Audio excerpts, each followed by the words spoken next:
Hello friends, आज हम Corel Draw X5 में कैरेक्टर इफेक्ट सीखेंगे। कैरेक्टर इफेक्ट्स के लिए हमें सबसे पहले टेक्स्ट मेन्यू में जाना रहेगा। टेक्स्ट मेन्यू में हमें कैरेक्टर फॉर्मेटिंग ऑप्शन पे क्लिक करना रहेगा, जिसकी शॉर्टकट की है Ctrl+T। उसके ऊपर क्लिक करते ही आपकी स्क्रीन के राइट हैंड साइड में आपको इस तरह का एक बॉक्स खुल के दिखेगा, जो है कैरेक्टर फॉर्मेटिंग का box. Character formatting effects apply करने के लिए हमें टेक्स्ट लिखनी रहेगी। तो हम सबसे पहले टूल बॉक्स में जाएंगे, ए टूल सिलेक्ट करेंगे और हमारे वर्किंग एरिया पे हम यहाँ पर टेक्स्ट लिखेंगे। जैसे हम यहाँ पर टेक्स्ट लिख रहे हैं, टेक्स्ट की साइज हमें चेंज करनी है तो हम एरो टूल लेंगे, यानी कि पिक टूल, और टेक्स्ट की पॉइंट्स को हम सिलेक्ट करके ड्रैग करेंगे, तो जिससे वो टेक्स्ट साइज चेंज हो जाएगी। अगर हमें फॉन्ट स्टाइल चेंज करनी है तो आपको यहाँ पे फॉन्ट लिस्ट का ऑप्शन दिया है प्रॉपर्टी बार में, आप यहाँ से भी फॉन्ट स्टाइल चेंज कर सकते हो। कैरेक्टर फॉर्मेटिंग का बॉक्स दिया है, आपको यहाँ से भी डिफरेंट फॉन्ट स्टाइल दी है, यानी कि फॉन्ट लिस्ट दी है। ड्रॉप डाउन एरो पे क्लिक कीजिए, इस तरह की सारी आपके सामने फॉन्ट स्टाइल ओपन हो जाएंगी। आपको जो भी सिलेक्ट करनी है आप यहाँ से सिलेक्ट कीजिए। हर एक फॉन्ट पे आप क्लिक करोगे तो वो ऑटोमेटिकली आपको प्रीव्यू दिखाएगा। जो भी आपको यहाँ पे फॉन्ट स्टाइल सिलेक्ट करनी है सिलेक्ट कीजिए, ओके दीजिए। आप देख सकते हो वो फॉन्ट स्टाइल अप्लाई हो जाएगी। अभी हमें स्टाइल सेट करनी है, जैसे हमें यहाँ पे नॉर्मल इटालिक करना है, बोल्ड करना है, बोल्ड एंड इटालिक बोथ करना है। जैसे हम यहाँ पे बोल्ड एंड इटालिक बोथ की इफेक्ट दे रहे हैं। उसके बाद हमें फॉन्ट की साइज चेंज करनी है, तो फॉन्ट की साइज हम यहाँ से भी चेंज कर सकते हैं, कैरेक्टर फॉर्मेटिंग बॉक्स में से भी, और आपको यहाँ पर प्रॉपर्टी बार में भी फॉन्ट साइज दिया, आप यहाँ से भी चेंज कर सकते हो। जैसे हम यहाँ से इंक्रीज डिक्रीज कर रहे हैं, आप देख सकते हो फॉन्ट की साइज इंक्रीज हो रही है और डिक्रीज हो रही है, यानी कि साइज बढ़ रही है और कम हो रही है। उसके बाद अगर आपको इसके नीचे अंडरलाइन लानी है तो आपको यू का ऑप्शन दिया है, यू पे क्लिक करिए। आप देख सकते हो जैसे ही हमने इसके ऊपर क्लिक किया वो बॉक्स हाईलाइट हो गया और अंडरलाइन आ गई। अगर क्लिक हटा दोगे तो वो अंडरलाइन निकल जाएगी। हम क्लिक कर रहे हैं तो आ रही है अंडरलाइन। अभी हम नेक्स्ट टेक्स्ट लिखेंगे। हम अगेन ए टूल ले रहे हैं और यहाँ पर टेक्स्ट बॉक्स बना रहे हैं, और अभी हम यहाँ पर टेक्स्ट लिखेंगे। जैसे हम यहाँ पर टेक्स्ट लिख रहे हैं,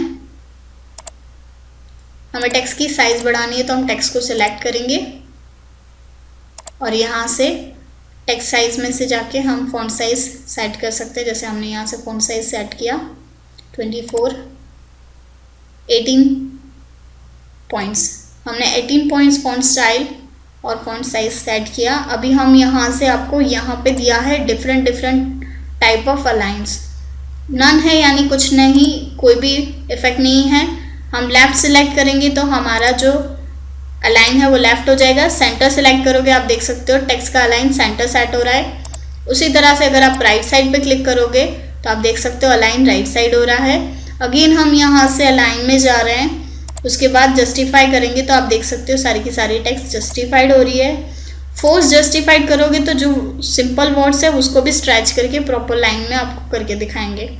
इस तरह से हम सारे के सारे इफेक्ट्स अप्लाई कर सकते हैं। हम नॉर्मल लेफ्ट इफेक्ट अप्लाई कर रहे हैं। उसके बाद है आपको दिया है रेंज काउंटिंग के लिए हमें सबसे पहले टेक्स्ट को टी टूल यानी कि एरो टूल लेके सिलेक्ट करना रहेगा इस तरह से, तो ही वो डायलॉग बॉक्स ओपन होगा। अदरवाइज हम एरो टूल लेके करेंगे तो वो हाईलाइट नहीं करेगा। तो हम ए टूल लेके यहाँ से टेक्स्ट को सिलेक्ट करते हैं।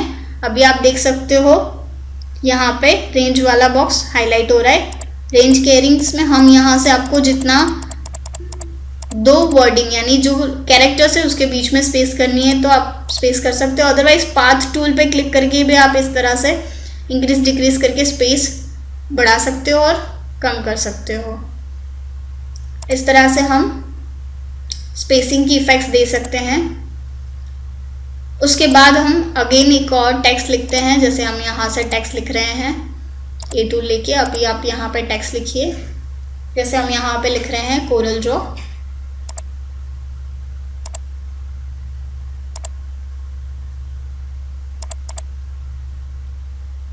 हमने यहाँ लिखा, दो डिफरेंट वर्ड्स हमने लिखे कोरल एंड ड्रॉ। अभी हम कैरेक्टर इफेक्ट्स में जाएंगे। कैरेक्टर इफेक्ट्स में सबसे पहले आपको अंडरलाइन दी है, अंडरलाइन पे आप नन दिया हुआ है। अगर आप सिंपल लाइन देना चाहते हो तो सिंपल लाइन आएगी, थिक लाइन देना चाहते हो तो उसके नीचे आपको थिक लाइन दी है, लेकिन अलग अलग कैरेक्टर्स पे, अलग अलग पूरे वर्ड्स पे आ रही है। उसके बाद है सिंगल थिक लाइन, यानी सिंगल ही पूरे वर्ड पे थिक लाइन आएगी। और ऐसे ही दो अलग अलग कैरेक्टर्स अलग अलग लेटर्स पे लानी है, तब भी आप ला सकते हो, यानी कि दोनों वर्डिंग्स पे पूरे। सपोज कि हम यहाँ से सेट कर रहे हैं डबल लाइन और सिंगल लाइन, आपको दोनों ऑप्शंस दिए हैं। हम डबल लाइन सिलेक्ट करते हैं, double line in a particular words, जैसे हमने ये सिलेक्ट किया।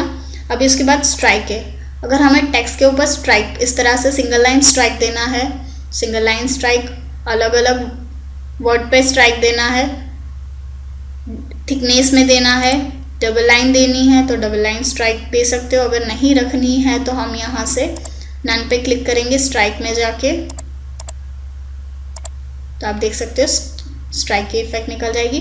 उसके बाद ओवरलाइन, अगर हमें टेक्स्ट के ऊपर लाइन चाहिए तो हम ओवरलाइन में भी सेम सारी की सारी इफेक्ट्स फॉलो हो रही है, single line, double line, thick line, characters के ऊपर अलग अलग लाइन, इस तरह से हम लाइन्स अप्लाई कर सकते हैं। हम डबल लाइन थिन वर्ड पे क्लिक कर रहे हैं। अभी हम उसके बाद सीखेंगे अपर केस। अपर केस के लिए हमें टेक्स्ट लेनी रहेगी।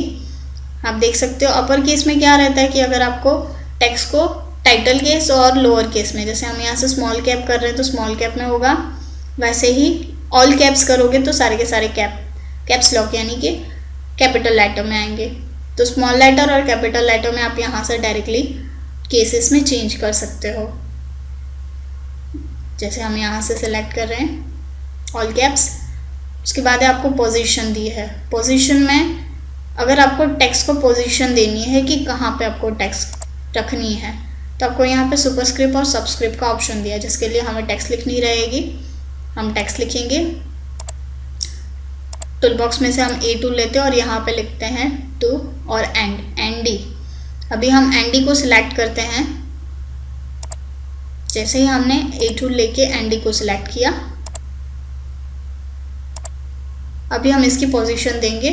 अगेन कैरेक्टर इफेक्ट्स में जाके हम सबस्क्रिप्ट करेंगे तो नीचे आ जाएगा और सुपरस्क्रिप्ट करोगे तो ऊपर आएगा। इस तरह से हम सेकेंड लिख सकते हैं। पोजीशन सेट करके हम टेक्स्ट को लिख सकते हैं। अभी हम एरो टूल लेके उसको ड्रैग करके जहाँ पे आपको रखना है वो अटैच्ड ऑप्शन हो जाएगा। उसके बाद है कैरेक्टर शिफ्ट। कैरेक्टर शिफ्ट के लिए अगर आपको यहाँ पे टेक्स्ट सिलेक्ट करनी रहेगी, जैसे हमने यहाँ पे टेक्स्ट सिलेक्ट की, ए टूल लेके हम यहाँ से टेक्स्ट सिलेक्ट कर रहे हैं। अभी हमें एंगल देना है, किस एंगल में उसको टर्न करना है। आप देख सकते हो टर्न हो रहा है, पूरी के पूरे वर्ड्स टर्न हो रहे हैं। उसके बाद हॉरिजॉन्टल शिफ्ट। हॉरिजॉन्टल शिफ्ट के लिए हम एंगल पहले नॉर्मल 0 कर देते हैं। अभी हम हॉरिजॉन्टल शिफ्ट करेंगे। आप देख सकते हो हॉरिजॉन्टली शिफ्ट कर रहे हैं तो वो टेक्स्ट मूव हो रही है और हमारे अदर वर्ड को अटैच कर रही है। इस तरह से हम आगे पीछे करके टेक्स्ट को अटैच कर सकते हैं। उसी तरह से वर्टिकल शिफ्ट है तो उसको भी अप डाउन करके हम उसको सेट कर सकते हैं। टेक्स्ट को आपको जहाँ पे भी शिफ्ट करना है आप टेक्स्ट को वर्टिकली शिफ्ट कर सकते हो। इस तरह से वो वर्क करता है। Thank you.